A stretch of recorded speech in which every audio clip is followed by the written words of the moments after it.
আকাশবাণী কলকাতা। স্থানীয় সংবাদ পড়ছি চঞ্চল ভট্টাচার্য। প্রথমে বিশেষ খবর। বিজেপির বিপুল সংখ্যাগরিষ্ঠতা নিয়ে জয়ের পর সরকার গঠন ও শপথ গ্রহণ নিয়ে তৎপরতা শুরু হয়েছে।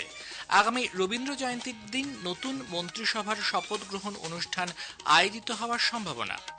রাজ্য সরকারের সঙ্গে যুক্ত মামলাগুলির বিচারাধীন রাখার আবেদন জানিয়েছেন বিজেপি সমর্থিত এক আইনজীবী। নির্বাচন কমিশন ভোট পরবর্তী হিংসা রুখতে কঠোর পদক্ষেপ নিয়েছে। রাজ্যের বিভিন্ন শিল্প এবং বাণিজ্য সংগঠন আশা করছে নতুন সরকার রাজ্যের অর্থনীতিকে পুনরুজ্জীবিত করবে। রাজ্যের বিভিন্ন জেলায় আজ বৃষ্টির সম্ভাবনা রয়েছে। আসছি বিস্তারিত খবরে। বিধানসভা নির্বাচনে বিজেপির বিপুল সংখ্যাগরিষ্ঠতা নিয়ে জয়লাভের পর নতুন সরকার গঠন ও শপথ গ্রহণ নিয়ে তৎপরতা শুরু হয়েছে। রবীন্দ্র জয়ন্তীর দিন নতুন মন্ত্রিসভার সদস্যরা শপথ গ্রহণ করতে পারেন। সেই অনুষ্ঠানে প্রধানমন্ত্রী নরেন্দ্র মোদী এবং কেন্দ্রীয় স্বরাষ্ট্রমন্ত্রী অমিত শাহের উপস্থিত থাকার সম্ভাবনা আছে। একটি প্রতিবেদন। রাজ্যে পালা বদলের পর নতুন সরকারের শপথ গ্রহণ নিয়ে জোর কদমে প্রশাসনিক প্রস্তুতি শুরু হয়ে গিয়েছে। জানা গিয়েছে আগামী শনিবার রবীন্দ্র জয়ন্তীর দিনে নতুন সরকারের শপথ গ্রহণ অনুষ্ঠান আয়োজন করা হচ্ছে।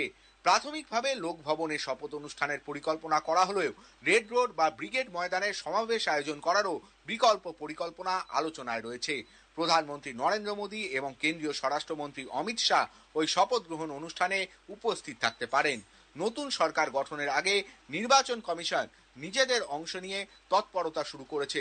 নির্বাচন কমিশনের প্রিন্সিপাল সেক্রেটারি এস.বি. যোশী আজ কলকাতায় আসছেন। আজই সদ্য সমাপ্ত বিধানসভা নির্বাচনে জয়ী প্রার্থীদের চূড়ান্ত তালিকা প্রস্তুত করা হচ্ছে। তিনি এবং রাজ্যের মুখ্য নির্বাচনী আধিকারিক মনোজ কুমার আগরওয়াল আগামীকাল এই মর্মে নির্বাচন কমিশনের গ্যাজেট নোটিফিকেশন নিয়ে লোকভবনে রাজ্যপালের হাতে তা তুলে দেবেন। এরপর রাজ্যপাল সংখ্যাগরিষ্ঠ দলকে সরকার গঠনের জন্য আনুষ্ঠানিকভাবে আহ্বান জানাবেন। সংবিধান অনুযায়ী নতুন সরকার গঠনের আগে মুখ্যমন্ত্রী মমতা ব্যানার্জি রাজ্যপালের সঙ্গে সাক্ষাৎ করে আনুষ্ঠানিকভাবে পদত্যাগ করবেন। রাজ্যপাল তাকে নতুন সরকার গঠন না হওয়া পর্যন্ত তত্ত্বাবধায়ক মুখ্যমন্ত্রী হিসেবে দায়িত্বে থাকার অনুরোধ জানাতে পারেন, যাতে প্রশাসনিক ধারাবাহিকতা বজায় থাকে। কিন্তু এখনো পর্যন্ত মুখ্যমন্ত্রী তার অবস্থান স্পষ্ট করেননি। অভিরূপ ভট্টাচার্য, আকাশবাণী সংবাদ, কলকাতা। উত্তরবঙ্গে দার্জিলিং, কালিম্পং, জলপাইগুড়ি, আলিপুরদুয়ার, কোচবিহার জেলার সবকটি আসনেই বিজেপি প্রার্থীরা জয়ী হয়েছেন। জঙ্গলমহলে ঝাড়গ্রাম, পুরুলিয়া এবং বাঁকুড়াতেও একই চিত্র। উত্তর দিনাজপুরে 9টি আসনের মধ্যে এবং দক্ষিণ দিনাজপুরে 6টি আসনের মধ্যে 4টি করে আসনে তারা জয়লাভ করেছেন। তবে মুর্শিদাবাদে প্রধান রাজনৈতিক দলগুলি নিরাশ হয়নি। বিজেপি, তৃণমূল কংগ্রেস, সিপিআইএম এবং কংগ্রেস দলের প্রার্থীরা জেলার বিভিন্ন আসন থেকে জয়লাভ করেছেন। সর্বশেষ পরিসংখ্যান অনুযায়ী 206টি আসনে জয়লাভ করেছে বিজেপি, 80টি আসনে জিতেছে তৃণমূল কংগ্রেস, একটি আসনে এখনো এগিয়ে রয়েছে তারা। কংগ্রেস ও আম জনতা উন্নয়ন পার্টি 2টি করে আসনে জিতেছে, একটি করে আসনে জয় পেয়েছে সিপিআইএম এবং আইএসএফ।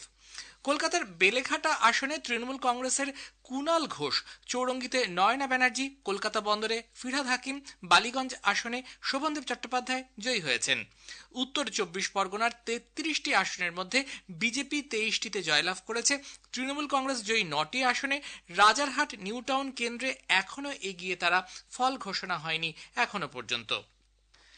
দক্ষিণ 24 পরগনায় তৃণমূল কংগ্রেস 19টি, বিজেপি 10টি আসনে জয়ী। মেটিয়াবুরুজে তৃণমূল কংগ্রেসের আব্দুল খালেক মোল্লা এবং কসবা আসনে ওই দলেরই জাভেদ আহমেদ খান জয়লাভ করেছেন। টালিগঞ্জে পরাজিত হয়েছেন অরূপ বিশ্বাস। নদিয়ার 10টি আসনের মধ্যে বিজেপি 11টিতে জয়লাভ করেছে। হাওড়ার 16টি আসনের মধ্যে বিজেপি 6টিতে জয়লাভ করেছে। পশ্চিম মেদিনীপুরের 15টি আসনের মধ্যে বিজেপি পেয়েছে 13টি আসনে। অন্যদিকে ঝাড়গ্রাম জেলার 4টি আসনই গেছে বিজেপির ঝুলিতে। রাজ্যে বিজেপির ঐতিহাসিক জয়লাভের পর দলের সর্বভারতীয় সভাপতি নীতিন নবীন আজ দিল্লিতে চিত্তরঞ্জন পার্ক কালীবাড়িতে পুজো দেন। সাংবাদিকদের প্রশ্নের উত্তরে তিনি বলেন, প্রধানমন্ত্রী নরেন্দ্র মোদীর নেতৃত্বে একমাত্র বিজেপি সরকার রাজ্যে সুশাসন আনতে পারবে। তিনি সর্বত্র শান্তি বজায় রাখার আবেদন জানান। এদিকে রাজ্যের নতুন বিজেপি